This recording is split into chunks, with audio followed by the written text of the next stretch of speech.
tukyali ku mulamwa gwa kubanja accountability ku ssente y'ebbina. Tubanja accountability, tubanja government ya National Reverse Movement NRM, tujibanja accountability ya mutungo bina. Kati tutandikirewa, tutandike na bani. Nendoza katutandike ne Mzee Abedi Bwampale bwe yali ku mpewo za Chabasa mu program ya Kirizo Bagana yavayo nakakase gwanga nti omuntu asobola okubeera omusiyazi ne wabeeranga mufumbo nga n'abaana abalina ng'agamba atya ng'agamba His Excellency Kyagulanyi Ssentamu Robert musiyazi yadde nga mufumbo nga n'abaana abalina. Bino byali bigambo bya Mzee Abedi Bwanika. Ebisiyaga osobola obbirya ng'olina n'omukyala kambi simba wakati lwakyo ebisiyaga era olitakulimbanga kati ze kuba ebyo eyo area mwembeera mbimba abantu ffe tubasabira ffe tukola tutya ffe tuba delivering oli ekyokubeera n'omukyala ekitegeeza nti olitalya bisiyaga abali ebisiyaga oli ayinza okuba nga talina mukyala ng'amulina ng'ali ebisiyaga. Nze siri musiyazi, siwagira basiyazi, sirya bisiyaga, sisobola kubiwagira. Okategedde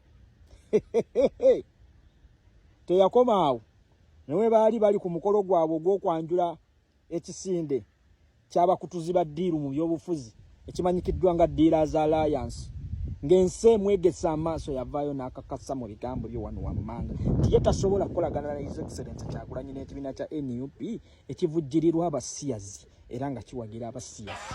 Bino kaakano by'ebintawaana ne mukulu Kyagulanyi nabyo kambi babulire biri bisatu. Ekisooka nze sirya bisiyaga siri biwagira ate mbigaanira ddala. Sigenda kuwagira muntu yenna mu bukulembeze ng'oli muwagizi wa bisiyaga, sigenda kukikola oba mu mpaakalulu oba temukampa oba munziza mu palamenti oba nedda, sigenda kulya bisiyaga. Omuntu nno wasinzirira okwogera ebigambo ebyo kitegeeza aba n'obujulizi. Twatula ne tubuuza ani yasiyaga Abedi, Mzee Abedi mu NUP ani yasiyaga Mzee Abedi mu manyuma g'amakadde ago amabina amakadde ago gajjuddemu n'envi, ne tubuuza ani yasiyaga Mzee Abedi Bwanika nga muwagizi wa NUP nga guno guliko teyamutuwulira. Kyokka ekisinga okukwasa ennaku ebintu bino yabyogerera ku mpewo za leediyo ekavalinga eggwanga lyonna eya Chabasa.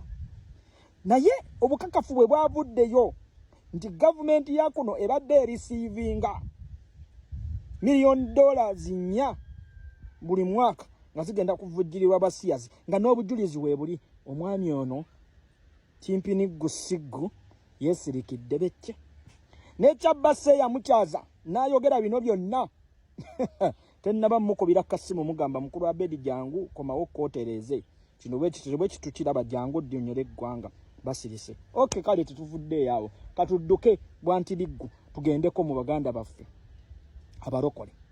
Tuyina wane yeeyita omulokole Alozias Bugingo Niyonzimana yayima katuuti mukyayite kanisa ye mu maaso g'endiga ze n'abakakasa n'abagamba tugenda mu mwaka 2026 ekisiyaga tukijjemu ebyobufuzi. Onfuna era nagezaako kakasa abantu nti ate mugenda kuwagira muti omusiyaga mulondo oti omusiyazi nga wagira n'abasiyaga akulembera eggwanga lino. Basaba ne banyabo 2026 tali wala nyongera okubanja Bobi Wine gwe mumanyi nga Robert Kyagulanyi aveya yogere standi ye ku kisiyaga. Ekisiyaga kyawukanira ddala ne politikisi. Tatulima nti byabufuzi bya Museveni si yafuge South Africa, si yafuge Nigeria, si yafuge Ghana, Museveni si yafuge Nairobi, Kenya yonna, amawanga gonna aga Africa si yafugayo, naye bonna parliament ziri ku kintu eki kimu. Ekisiyaga zi olwaleero omukulu ono tugenda mu wiiki yakubiri bukyanga bukakafu buvaayo nti eggwanga libadde lifuna lirisiivinga ssente z'abasiyazi n'obujulizi weebuli. Yeesirikidde bwecce Sande wedde teyakinyigako yadde naye yagamba nti tagenda kukwatagana na gavumenti na muntu yenna awagira Kisiyaga. Naye olwaleero ssente y'Ekisiyazi ebadde eyingira wano nga National Advance Movement ekirisiivinga ezifuna. Yeserikidde bette ne mukyalawo wa Kasino Makula naye asirise bwette. Kakati nno bwe nkubuuliza, olowooza abakulu bano si be bamu kuba badde barisiivinga ssente z'Ekisiyaga kino, ssente za mutungo bbiina zino? Olowooza abakulu bano engeri gye babadde bakyogerako ennyo babadde tebakipromoting era babadde tebafuna akasente? Olowooza Kananirandi size zimu ku makanisa agabadde garisiivinga ssente z'Abasiyaga bano? Olowooza Abedi Wani Kasiye mu nnabyabufuzi abadde arisiivinga ssente z'Abasiyazi zino asigale nga azoogera? Olowooza Kyabassa nayo teri mu kaddiiruko okurisiivinga ssente z'Abasiyazi bano ng'esobola okukyaza abantu nga ba Abedi ne bongera okwogera ebikikinike n'okulaga nti mu ggwanga mulimu Abasiyaga era His Excellency Kyagulanyi Ssentamu Robert abawagira? Gwe Asubani basaalirwa sigale eyo naawe osirike. Gwe tetukwetaaga kutunnyonnyola kubanga ne byonnyonnyola tewali makulu gaamu, tewali kyogenda kutunnyonnyola. Okiwuliriza bulungi nnyo. Gwe sirikiraawo wayo akasenteko leka tujjeyo nga basipiika mukama wa Anita Amongo gwe twagala okuwulira ngali mu Parliament atulaga era nti ensaasaanya ebadde nga bweti. Accountability process. Tambuza video gwe tubanja accountability.